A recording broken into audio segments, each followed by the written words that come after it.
ये छोटा बच्चा जिसकी इच्छा है टॉफ़ी की, चॉकलेट मिल जाए, हम इसको दे देते हैं। एक भी मिल जाए तो भी ये संतुष्ट हो जाता, लेकिन हमने 3 दे दी।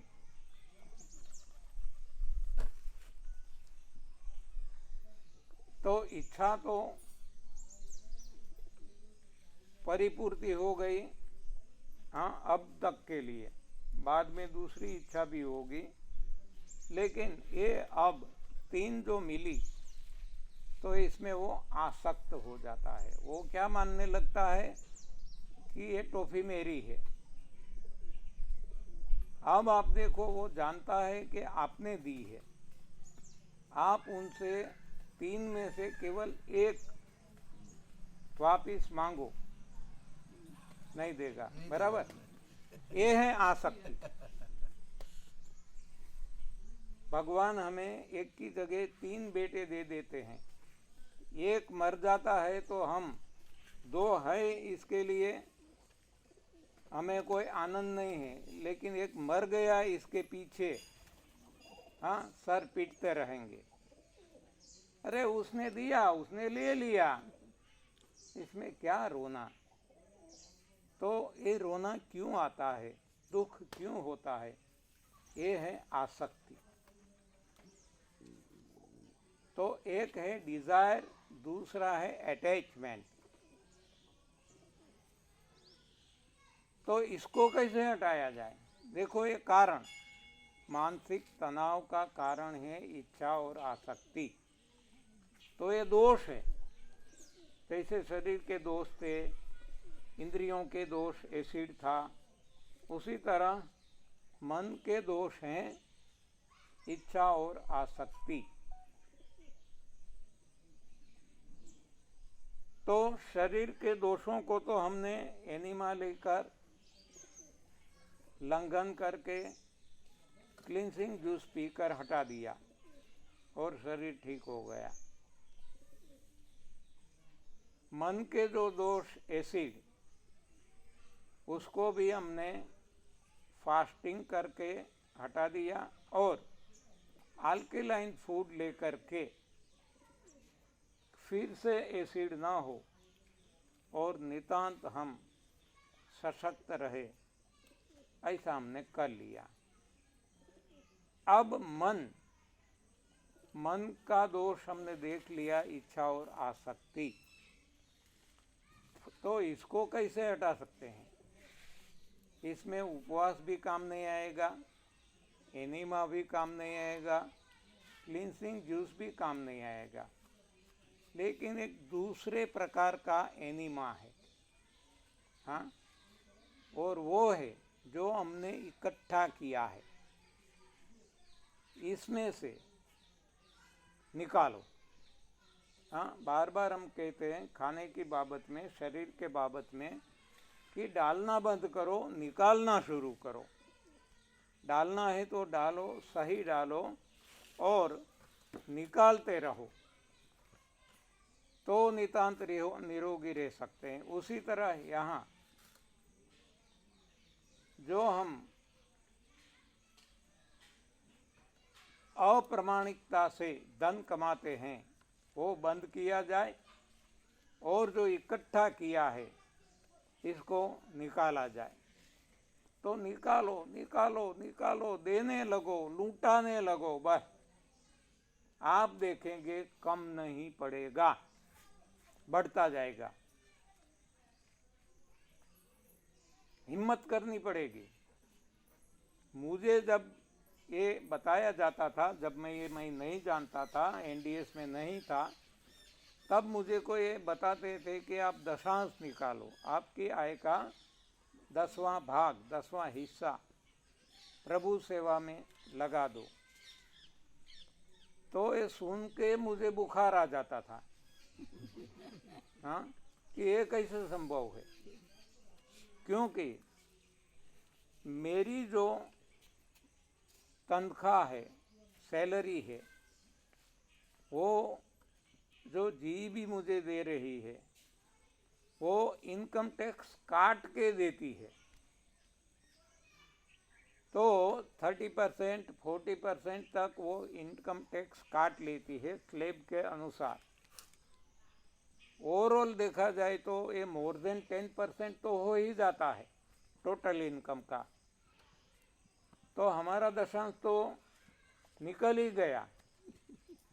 हाँ, तो अब हम कैसे ज़्यादा निकाल सकते हैं? हमें भी घर है, परिवार है, व्यवहार में रहना है, समाज में रहना है। ऐसी सोच थी मेरी, तो मैं नहीं निकाल सकता था। लेकिन जब सही बात समझ में आ गई कि ये जड़ धरती है, इसको भी हम एक मुट्ठी भर के अनाज देते हैं तो कितना गुना करके हमें वापिस लौटा देती है।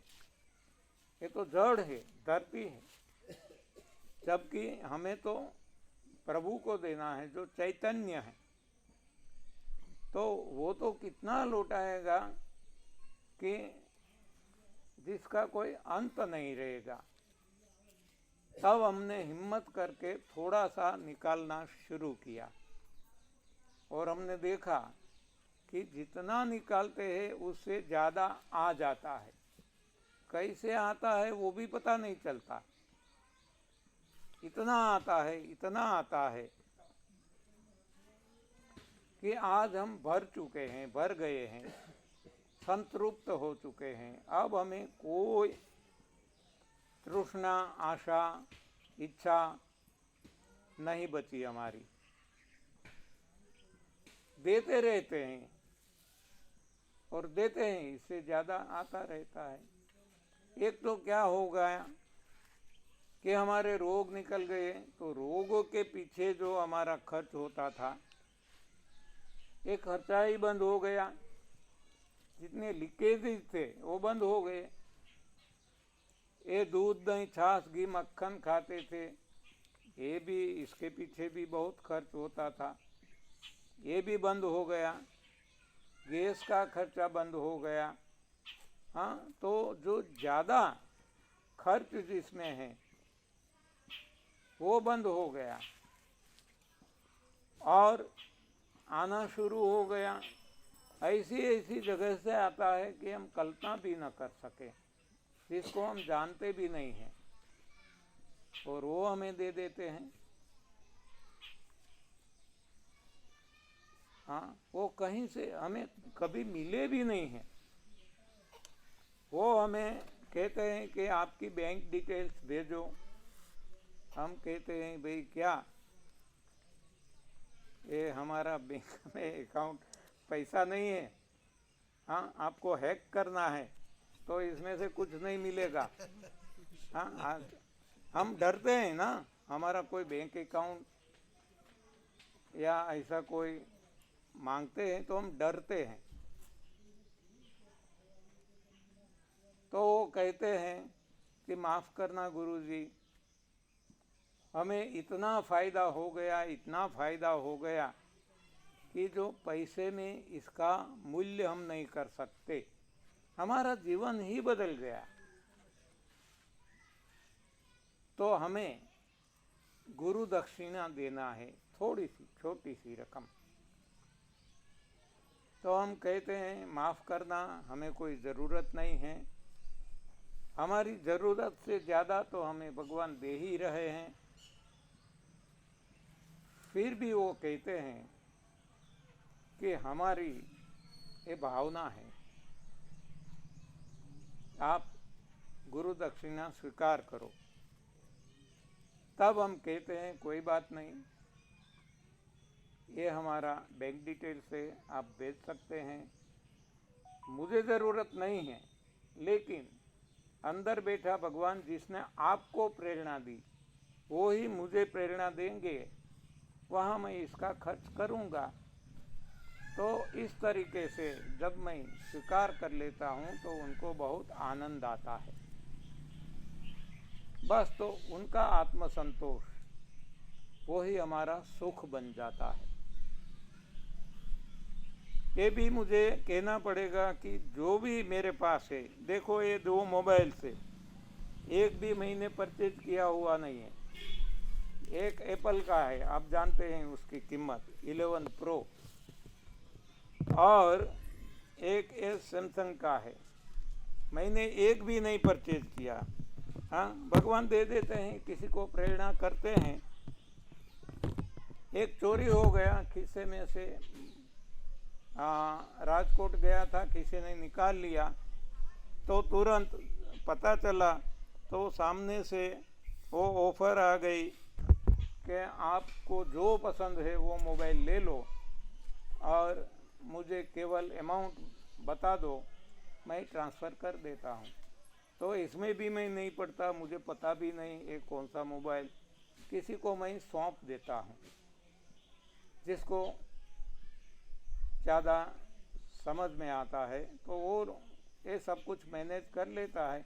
और अमाउंट भी मेरे अकाउंट में नहीं, जिसने लिया परचेज किया उसके अकाउंट में ट्रांसफ़र हो जाती है बारों बार। तो मेरा कहना ये है कि देने से कम नहीं होता, डरो मत। जैसे हम खाना छोड़ने से डरते हैं, देखो हम बार बार कहते हैं रसाहार उत्तम है, रस पे रहो, लेकिन फिर भी लोग डरते हैं और रसाहार पे नहीं रहते। रसाहार पे रहोगे, आपको इससे कितना फ़ायदा है वो पता चलेगा। लेकिन वजह कोई भी हो, नहीं रहते हैं, ये मैंने देखा है, केवल यहाँ नहीं सभी जगह, तो परिणाम नहीं मिलेगा। हम नहीं देंगे तो भगवान हमें नहीं देगा। हम देना शुरू कर देंगे तो भगवान कई गुना ज़्यादा कहीं से भी भेज देंगे, ज़रूरत से पहले भेज देंगे। ये हमारा अपना अनुभव रहा, इसलिए हम आपको बताते हैं कि देना शुरू कर दो। हाँ, तो यहाँ उल्टा मत समझना, वहाँ खाना हम कहते थे खाना, यहाँ देना यानी देना, ऐसा मत समझना। हाँ, यहाँ ऐसा नहीं समझना, यहाँ देते रहो, निकालते रहो। और देखो, मैं जिसके घर जाता हूँ, ज़्यादातर तो नहीं जाता, लेकिन कहीं कहीं जाना पड़ता है, तो मैं देखता हूँ दाखिल होते ही, हाँ, कोई साइकिल है, बाइसिकल, या तो स्कूटी है, स्कूटर है, ऐसा भंगार पड़ा है, वहाँ कोई काम में आने वाला नहीं है। तब हम उनको कहते हैं कि इसको हटाओ, बाहर कर दो, ये जगह तो आपको मिलेगी। मालूम नहीं क्यों इतनी आसक्ति है, वो नहीं छोड़ते, नहीं निकालते। अंदर हम जाते हैं तो इतना कूड़ा कचरा, ये सब कुछ भरा, कूड़ा कचरा यानी अनवांटेड जितना भी है। पहले हमने शरीर के अंदर देखा था, अब घर में अनवांटेड जितना भी है हटा दो। आप देखो कि ये 2 साल में उपयोग हुआ है, 2 साल में नहीं उपयोग हुआ है, तो अब कभी उपयोग होने वाला नहीं है, हटा दो। सबसे पहले घर में जाके अलमारी खोल दो, देखो कि ये हमारे कपड़े हैं, कब से हमने नहीं पहने हैं, 2 साल से ज़्यादा पुराने हैं, हटा दो। हाँ, दे दो। किसको दे? तो काम वाले को नहीं देना, क्योंकि आपकी आसक्ति नहीं हटेगी। आप उनके वॉचमैन बन जाएंगे कि जो मैंने दिया उसने पहना या नहीं पहना, या बेच दिया। हाँ, इसमें आप फंस जाएंगे। देखो, एक एग्जाम्पल किसी ने दिया है, बहुत अच्छा है, कि बहुत सारे लोग हैं जो सेवाभावी होते हैं, सेवा करते हैं। तो ठंड की मौसम में एक कोई थे सेवाभावी, वो निकल पड़े ब्लैंकेट लेके। एक कोई ऐसा विरक्त था, साधु था, वो आग जला के अपनी ठंड उड़ा रहा था। उसने गाड़ी रोकी, कंबल दिया बहुत अच्छा, और ये तो विरक्त था, इसको तो कोई ज़रूरत नहीं थी, तो उसने क्या किया, जलती आग में डाल दिया। तो उसको गुस्सा आ गया, ये क्या किया, हमने आपकी ठंड हटाने के लिए, आपके शरीर को ढांकने के लिए दिया है और आपने आग में फेंक दिया। वो कहते हैं कि तूने जब मुझे दे दिया तब ये मेरा है या तेरा? मेरा है तो मेरी मर्जी में जो आए मैं करूं। अब तेरा क्या अधिकार है मुझे डांटने का? हट, चल जा यहां से। हाँ, तो ये आसक्ति नहीं गई, दे तो दिया, आसक्ति नहीं गई। इसलिए हम कहते हैं कि आपके जितने नजदीकी है उनको मत देना, जिसको आप जानते भी नहीं हैं वहां दे दो। और हमें मालूम नहीं होता है कि किसको देना, तो हम कहते हैं कि अंधेरे में चले जाओ, कोई चौराहे पे रख दो और प्रभु को प्रार्थना करो कि हे प्रभु, मुझे मालूम नहीं पड़ता कि मैं किसे दूं, आप को मैं अर्पण करता हूं, कोई भी स्वरूप में आप आके ले जाना। तो इस तरह से शुरुआत कर सकते हैं, बाकी तो रास्ता खुलता जाएगा और हमें पता चलता जाएगा कहाँ देना है, कहाँ नहीं देना है। वैसे गीता जी में भी कहा गया है, वहाँ दान शब्द का प्रयोग किया है। कुपात्र दान नहीं करना, सुपात्र दान करना। लेकिन शुरू में हमें कौन कुपात्र कौन सुपात्र नहीं पता चलता, तो ऐसे कहीं भी रख दो, वो भगवान पहुंचा देंगे सही ठिकाने पे। तो ये निकालना शुरू करो। मेरी स्थिति ऐसी थी, मैं बहुत कंजूस था। मेरे घर बहन बेटियां भी आती थी, मेरी पत्नी पहले से वो उदार है देने में, लेकिन वो मुझे पूछ के ही करती है। मैं कहता हूँ उस वक्त तो ये भी छूट नहीं देता था, मुझे पूछती थी कि क्या दूं बहन को, बेटी को। मैं कहता देने से उसका कोई भर जाने वाला नहीं है, आप देखकर कितना देगी, शुभेच्छा दे दो। हाँ, नहीं छूटता था मुझसे, तो मैं ऐसा जवाब देता था। आज उल्टा हो गया है, आज मैं बार बार उसको बताता हूँ कि जितना हो सके दे, तुझ में कितनी ताकत है ये तू देख ले, और भगवान कितना देता है ये भी हमें पता चल जाएगा। तो इतना देती रहती है, इतना देती रहती, कम ही नहीं पड़ता। हम जो हमारे घर पे आते हैं, शायद जिसने वीडियो देखा होगा यूट्यूब पे पता होगा,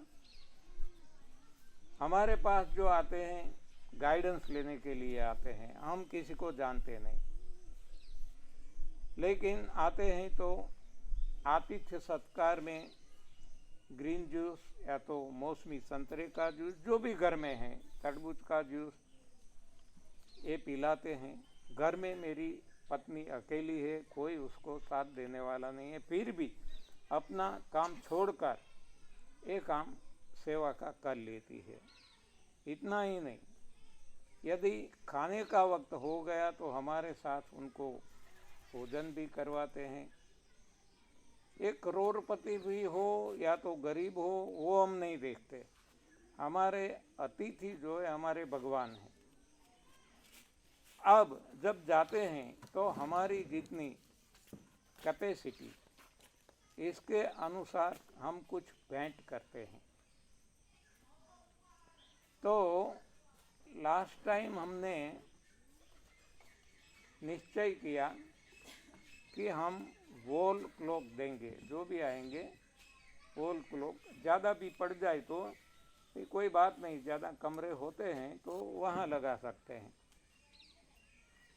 तो हमने वॉल क्लॉक का ऑर्डर दिया 100 पीस का। तो वहाँ से जवाब आया कि ये जो पैकिंग होता है ये 60 पीसीज का होता है, तो आपको या तो 60 लेना पड़ेगा या तो 120। तो मैंने बताया वैसे 100 तो हमारी ज़रूरत है, 120 भेज दो। ये भेज दिया, आ गया। हमने बताया इसमें तो बिल नहीं आया,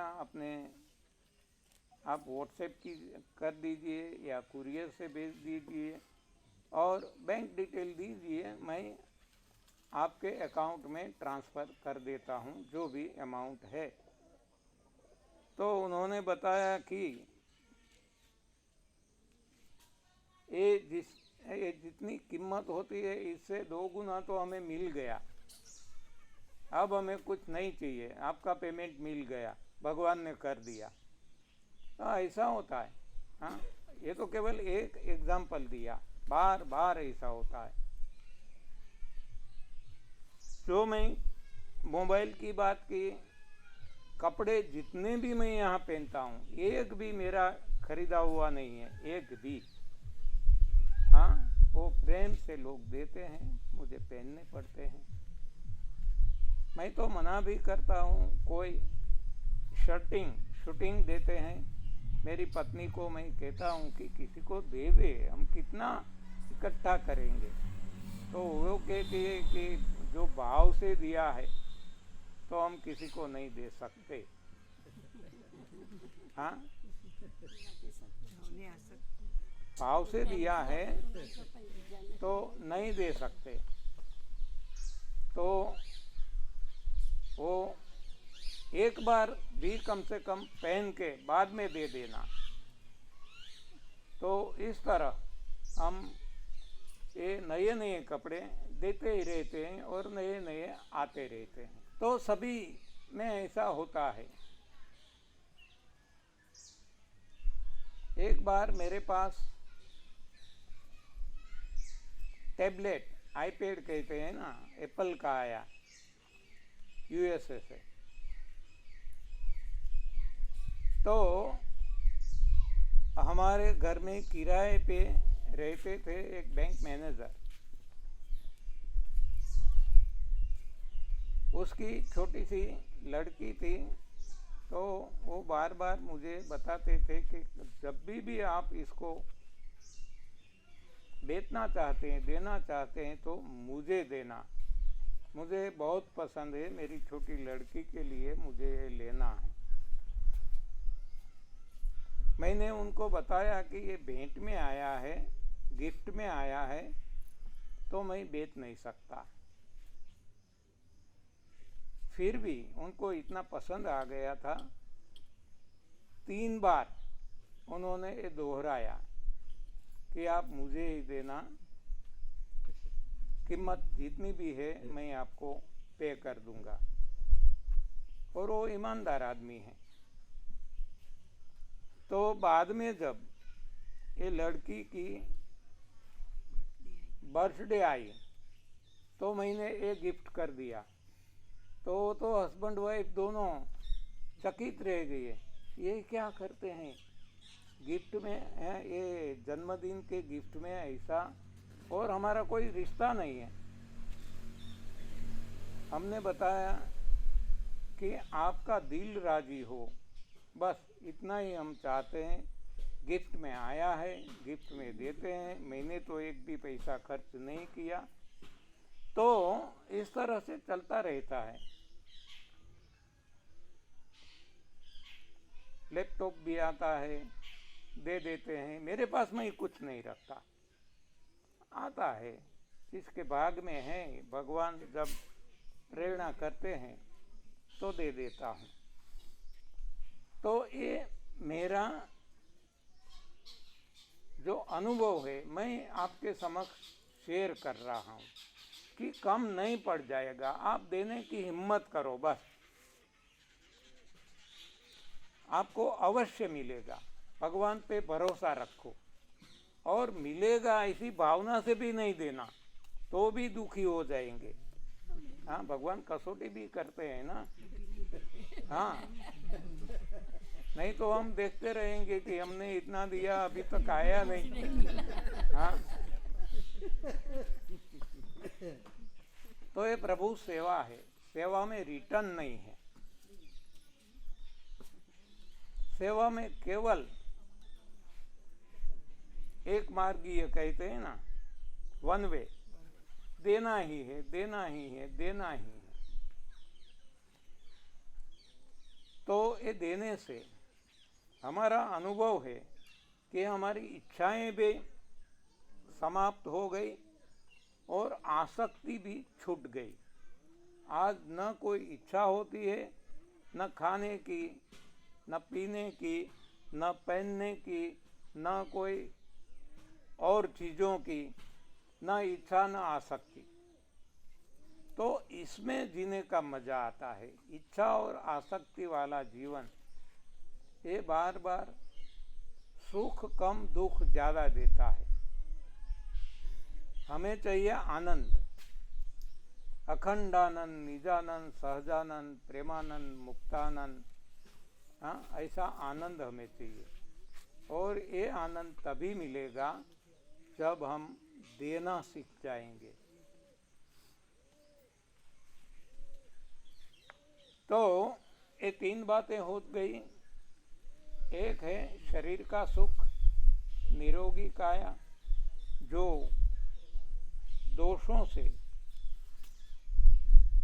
ये भरा हुआ शरीर रोगिष्ठ है, ये दोषों को निकाल दे, मल को हटा दे, तो शरीर साफ सुथरा होने से, शरीर स्वच्छ होने से स्वस्थ हो जाता है। दूसरा हमने देखा हमारी इंद्रियां कमज़ोर हो चुकी है एसिड की वजह से, तो एसिड को हटा दें तो इंद्रियों में अपने आप शक्ति जागृत हो जाती है। अब मन में हम दुखी रहते हैं, अशांत रहते हैं, टेंशन से भरे रहते हैं, तनाव से भरे, इस हिसाब से दुखी रहते हैं। तो अब देना शुरू कर दे तो ये तनाव भी हट जाएगा और डिप्रेशन कभी नहीं आएगा। अब आगे देखते हैं,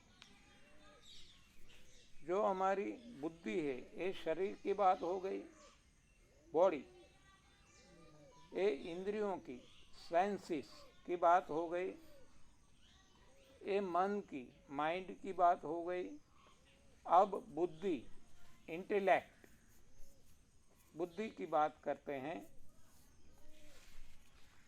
तो बुद्धि में अज्ञान भरा पड़ा है। जो हम पढ़े लिखे हैं, विज्ञान को हम सही ज्ञान मानते हैं, लेकिन वो ही सबसे बड़ा अज्ञान है। तो अज्ञान को हटाना है तो क्या करना पड़ेगा? इसके लिए ध्यान करना पड़ेगा। ध्यान यानी कंसंट्रेशन, एकाग्रता। और एकाग्रता कब आएगी? जब मन शांत होगा। मन शांत कब होगा? जब अन्न सही होगा। तो फिर भी हम वहाँ आ जाते हैं कि तन को, मन को, जीवन को आनंदित बनाना है, अज्ञान को हटाना है, तो भोजन बदलना होगा, सही भोजन खाना होगा। तभी ध्यान लगेगा, नहीं तो ध्यान नहीं लगेगा कभी भी। बाद में बिना प्रयास ध्यान लगेगा, ध्यान में बैठने की भी जरूरत नहीं पड़ेगी।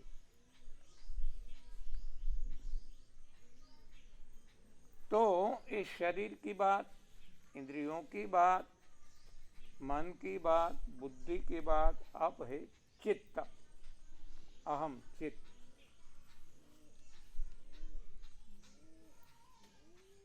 तो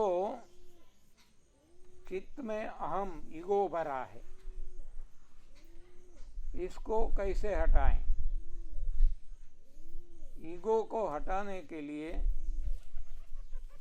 कोई साधन नहीं है, लेकिन प्रभु को समर्पित होना है, समर्पण भाव। और वो भी तब आएगा जब हमारा अन्न बदलेगा। तो सभी में आप देख सकते हैं कि जीवन को सर्वांश सुखी बनाना है, आनंदित बनाना है, तो भोजन बदलने से ही ये सब कुछ हो सकता है। भोजन नहीं बदलते और केवल कपड़े बदल लेते हैं और ध्यान में बैठते हैं, ध्यान नहीं लगेगा। तिलक करते हैं, मालाएं घुमाते हैं, भक्ति नहीं होगी, भगवान नहीं मिलेंगे। तो इन सभी के लिए बेसिक है, वो है भोजन में बदलाव, सही भोजन, और भोजन भी क्रमशः धीरे धीरे कम करते जाना, छोड़ते जाना। देखो, हमारी डिमांड होती है तो कितनी होती है। हाँ, हम 1 से 2 बन जाए, हमारी शादी हो जाए, पार्टनर मिल जाए, लाइफ पार्टनर मिल गए, बाद में बच्चे हो जाए, हमारा परिवार बस जाए, उसके लिए एक घर, गाड़ी, नौकर चाकर, ये सब मिल जाए, यानी कि हमारा साम्राज्य बन जाए। इससे अलावा हमारी कौन सी इच्छा होती है, कौन सी ख्वाहिश होती है? तो ये तीनों आप देख सकते हैं, शास्त्र में उदाहरण दिए हैं। एक में से 2 बनने का उदाहरण है माता पार्वती। माता पार्वती ने तप किया, संसार छोड़ दिया, जंगल में गई। देखो, अभी तो युवावस्था में प्रवेश कर रही है, इतनी उम्र है, तो उसको डर नहीं लगता होगा। लेकिन जिसको भगवान पे संपूर्ण भरोसा है, इसको कोई डर नहीं लगता।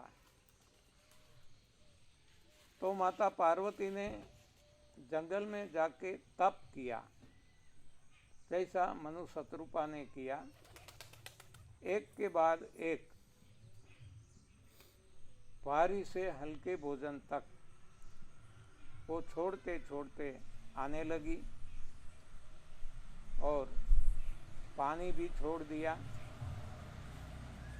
और हवा भी छोड़ दी। तब वहाँ स्पष्ट लिखा है कि जो रुष्ट पुष्ट पार्वती जी आई थी घर से, अब इसका शरीर इतना क्रूश हो गया कि केवल हड्डियां और चमड़ी दिखती थी। हाँ, ऐसा तो ये साधना का प्रभाव है कि वजन कम होगा। हमारा जब वजन कम होता है तो हम डर जाते हैं। बहुत सारे लोगों का ये सवाल आता है कि वजन कम हो गया, वजन कम हो गया, बुढ़े दिखने लगे। हाँ, लोग हमें जीने नहीं देते। कहते हैं कितना कैसा आपका शरीर आपने बना दिया, छोड़ो नहीं तो मर जाएंगे। हाँ, जिन्होंने इतना तप किया, माता पार्वती ने, मनु शत्रुपा जी ने, वो नहीं मरे तो हम कैसे मरेंगे। लेकिन तपस्या होनी चाहिए। केवल खाना छोड़ने से उपवास नहीं कहा जाता। उपवास का मीनिंग ही है उप यानी नजदीक, वास यानी रहना, आत्मा को परमात्मा के नजदीक रहना, ये उपवास है। और वहाँ नजदीक पहुँचने के लिए ये साधन है खाना छोड़ना, तभी हम वहाँ तक पहुँच सकते हैं। और वहाँ तक पहुँचने से शरीर एकदम क्रूश हो जाएगा। और जैसे हवा भी छोड़ते हैं, आकाशवाणी सुनाई देती है कि मांगो, जो भी मांगो आपको मिल जाएगा। और मिल जाता है। पार्वती जी ने क्या मांगा? वर। मुझे शिव जी ही मेरे पति के स्वरूप में मिल गए। मनु शत्रुपा जी ने क्या मांगा? उनके पास संतान तो थे, लेकिन और अब तो बुढ़े हो गए थे, वो सम्राट भी थे खुद। लेकिन जब प्रभु प्रसन्न हुए तब क्या मांगा कि हमें आपके जैसा संतान हो। तो भगवान कहते हैं मेरे जैसा तो मैं कहाँ ढूंढने जाऊंगा, मैं खुद हाँ आपकी गोद में आ जाऊंगा और जन्म लूंगा आपके घर। तो अगले जन्म में दशरथ और माता कौशल्या, मनु और शत्रुपा जी बनते हैं और उनके घर भगवान राम जन्म लेते हैं। तो इस तरह हमारी जो भी इच्छा है वो प्रभु पूर्ण करते हैं। अब एक छोटा बालक ध्रुव जी, उसकी क्या ख्वाहिश थी? आप सभी को पता होगा कि ध्रुव जी जब छोटे थे, 5 साल के, पिता की गोद में बैठने को गए तो अपनी अपर माँ, उसने अपमान कर दिया कि तुझे मेरी गोद से जन्म लेना होगा, तभी तू वहाँ बैठ सकेगा। उसको बहुत बुरा लगा, अपमान लगा। तो 5 साल की उम्र में ये सब कुछ संसार छोड़ के जंगल में चला गया और वहाँ तपस्या की, जैसे मनु शत्रुपा ने की, जैसे माता पार्वती ने की, उसी तरह। और जब हवा भी छोड़ दी तब आकाशवाणी सुनाई देने लगी, मांग मांग, आप जो भी मांगेंगे आपको मिल जाएगा। तो अब ध्रुव जी क्या मांगते हैं कि मुझे वही राज्य चाहिए जहाँ मेरा अपमान हुआ, ये राजगद्दी मुझे मिले। और मिल गई। यानी कि हमारी सारी इच्छाएं या तो 1 से 2 होना, 2 से 3 होना और साम्राज्य होना, ये सब कुछ भगवान हमें दे देते हैं। भगवान पे भरोसा है और हम तपस्या करते हैं। तो इस तरीके से हमने देखा कि शरीर को शुद्ध करने से शरीर के रोग जाते हैं, इंद्रियों को शुद्ध करने से इंद्रियों के रोग जाते हैं, मन को शुद्ध करने से मन के रोग जाते हैं, बुद्धि को शुद्ध करने से बुद्धि के रोग जाते हैं, आत्मा को शुद्ध करने से आत्मा के रोग हटते हैं।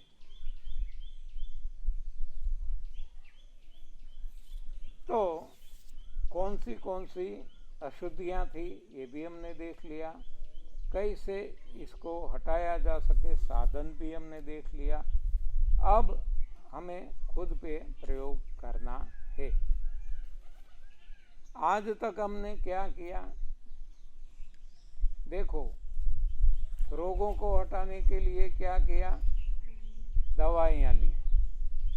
हाँ, दवाइयाँ मतलब जो भी हमने किया, पानीपति, शिवाम्बु थेरेपी, एलोपैथिक दवाइयाँ, आयुर्वेदिक दवाइयाँ, होम्योपैथिक दवाइयाँ, योगासन, प्राणायाम, व्यायाम, नाना प्रकार का जो भी रोगों को हटाने के लिए हमने किया, इसको हम कहेंगे दवाइयाँ, जिससे रोग नहीं हटे। तो अब हम कह सकते हैं कि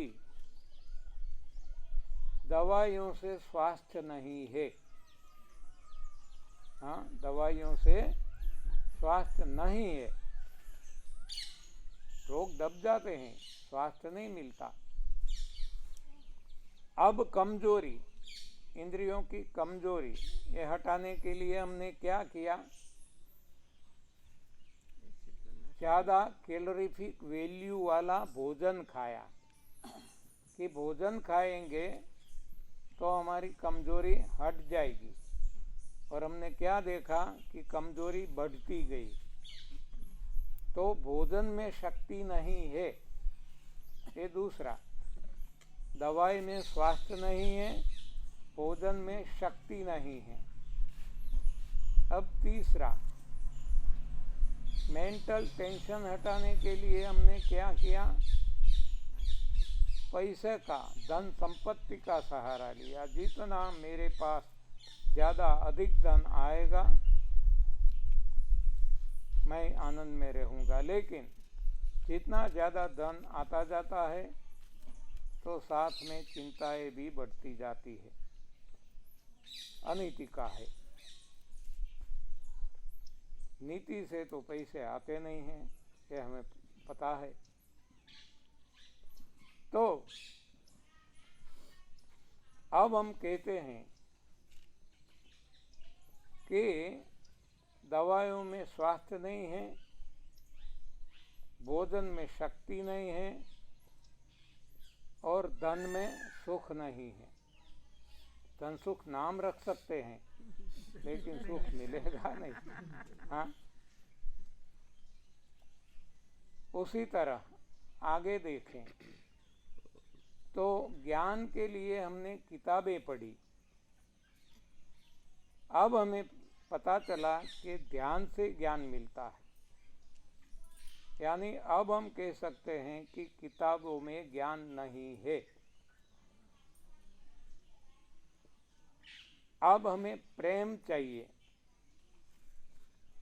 प्रेम के लिए हम क्या करते हैं, हमारा परिवार बढ़ाते हैं कि परिवार से हमें प्रेम मिलेगा। हमारा सभी का अनुभव है कि परिवार से कभी किसी को प्रेम नहीं मिला। हाँ, तो परिवार में प्रेम नहीं है। तो अब पता चल गया कि हम गलत दिशा में दौड़ रहे हैं। दवाइयों में स्वास्थ्य ढूंढते हैं, भोजन में शक्ति ढूंढते हैं, धन में सुख ढूंढते हैं, किताबों में ज्ञान ढूंढते हैं, और परिवार में प्रेम ढूंढते हैं, जो कहीं नहीं मिलता। उसी तरह आगे देखें तो मंदिरों में हम भगवान ढूंढते हैं, किसी को न मिला इसलिए किसी को मिलेगा नहीं। हाँ, तो ये भी हमारी गलती है, हम गलत दिशा में दौड़ रहे हैं। भगवान को मंदिर में ढूंढना ये भी हमारी गलती है। भगवान कहाँ है? भगवान जहाँ रहते हैं, भगवान का निवास स्थान है, इसको मंदिर कहते हैं। हमारा निवास स्थान है मानव का, इसको हम क्या कहते हैं? बिल्डिंग, मकान, बराबर। तो भगवान का रहने का स्थान है, इसको हम मंदिर, मस्जिद, गुरुद्वारा, चर्च ये सब कहते हैं। तो भगवान कहाँ रहते हैं? विदिन, हमारे अंदर। भगवान खुद अपने मुंह से कहते हैं कि अहम वैश्वानरो भूत्वा प्राणिनाम देहम आश्रितः। गीता जी में कहा गया है, रामचरितमानस में कहा गया है कि प्रकृति पार प्रभु सब उर्वासी। हाँ, उर यानी देह, शरीर। तो हर किसी के शरीर में वास करते हैं भगवान। तो अब सही मंदिर कौन सा है? अब मंदिर किसको कहेंगे हम? हाँ, अपने देह को, शरीर को। हाँ,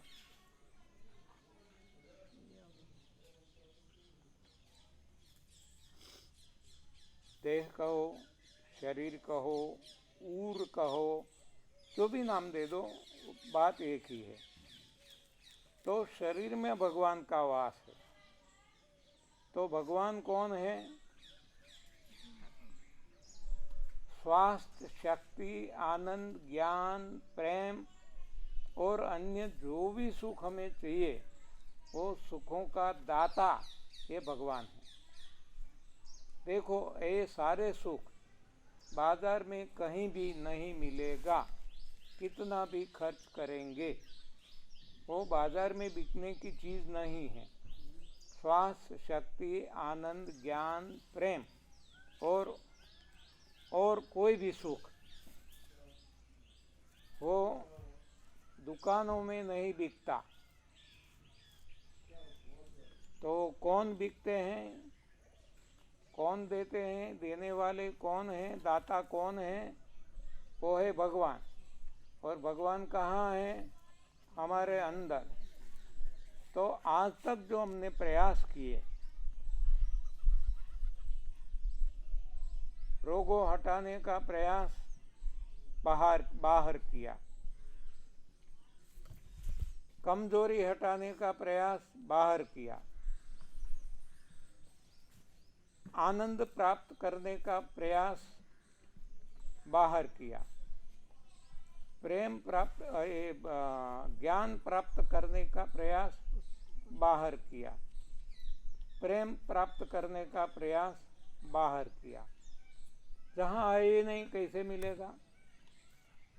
प्रभु को पाने का, प्रभु का दर्शन करने का प्रयास कहाँ किया?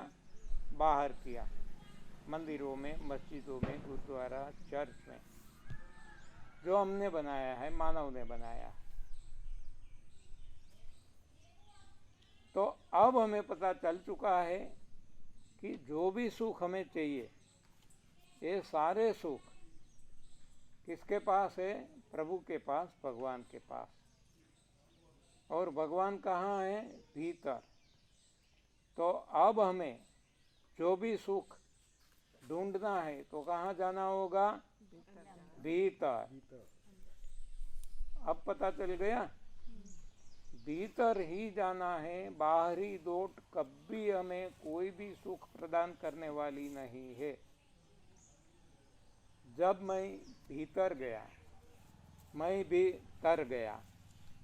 हाँ, भीतर को दो हिस्सों में बांट दो। भीतर गया यानी अंदर गया, तब मैं भी तर गया। हाँ, अब तक डूबा था, अब तर गया। तो भीतर जाना जरूरी है। जैसे महर्षि रमण आदि, ये लोग खुद को पूछते थे, मैं कौन हूँ, हु एम आई। बस यही उनकी भक्ति थी, यही उनकी शोध थी। तो उनको भगवान मिल गए। जबकि हम घंटे बजाते हैं, मंदिर में जाके तिलक करते हैं, मालाएं घुमाते हैं, वस्त्र परिधान बदल लेते हैं, लेकिन किसी को भगवान मिले नहीं। क्योंकि जहाँ नहीं है वहाँ हम ढूंढते हैं। मानो हमारा ये मोबाइल इस रूम में पड़ा रहा और हम यहाँ ढूंढे, सारी दुनिया छान मारे, मोबाइल मिलेगा क्या? नहीं मिलेगा, क्योंकि जहाँ है वहाँ ढूंढने से मिलता है। तो ये भीतर जाना पड़ेगा, रूम में जाना पड़ेगा, तो मिल जाएगा। लेकिन आज तक हम गलत दिशा में दौड़ते रहे और हमें कुछ भी नहीं मिला, और फिर भी हमने कभी कुछ सोचा भी नहीं कि क्यों नहीं मिलता। सही दिशा है तो मिलना चाहिए। तो ये तभी मिल सकता है कि जब भी हम सही दिशा में प्रयास करते हैं। तो अभी देखो, श्वास है वो भी भीतर है, क्योंकि भगवान भीतर है, भगवान ही स्वास्थ्य प्रदान करते हैं। शक्ति भी भीतर है, आनंद भी भीतर है, ज्ञान भी भीतर है, प्रेम भी भीतर है, सब कुछ भीतर है, क्योंकि भगवान भीतर है। भगवान इसका रखने वाला है और भगवान ही ये देने वाला है। तो जब हमें ये सारे सुख चाहिए तो हमें भगवान के पास जाना होगा, यानी कि भीतर जाना होगा। बाहरी दौड़ से हमें कुछ भी न मिला है, न मिलने वाला है। ज़्यादा समय मैंने आपका ले लिया, हाँ 12 बज गए पता भी नहीं चला। तो अब आफ्टरनून 4:30 बजे रखना है, 5 बजे, जो आप कहो। 5 बजे तो 5 बजे मिलेंगे। ओके, आराम से आप, क्योंकि आधा घंटा अभी मैंने ज़्यादा ले लिया, तो ये कटौती नहीं करेंगे, आधा घंटा आफ्टरनून दे देंगे। तो आराम से आप करते जाइए, शरीर शुद्धि कीजिए। नहीं की है, एनिमा नहीं लिया है तो बाद में जो भी आपको यहाँ से दिया जाता है ले लीजिए और आराम कीजिए। धन्यवाद, आभार, प्रणाम।